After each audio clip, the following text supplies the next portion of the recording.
Hey guys, welcome back with me again in this channel.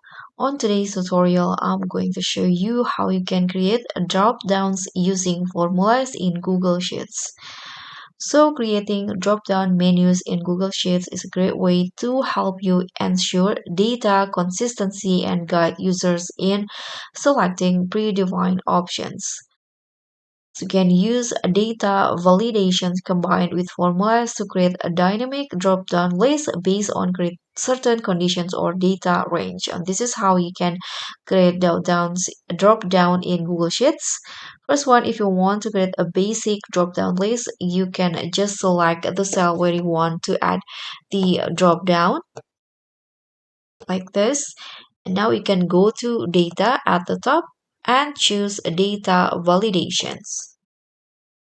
And in here, just tap on add rule. And under the criteria, you can just choose the drop down. And now you can list your items separated by commas. Or you can just write from the box in here. For example, let's just go with apple, banana. You can tap on add another item in here, grape,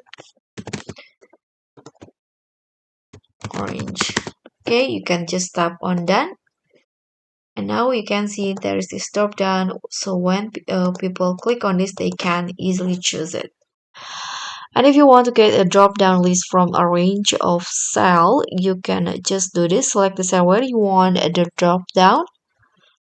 And then you can go to data again, data validation. Click on add rule.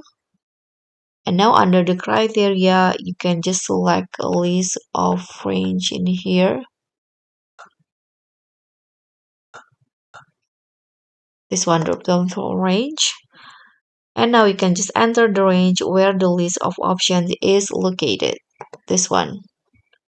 You can use the references, this one, the dollar signs to use absolute references. So that's very much all. Thank you so much for watching. Don't forget to like, comment, and subscribe. Also click on the thanks. Bye.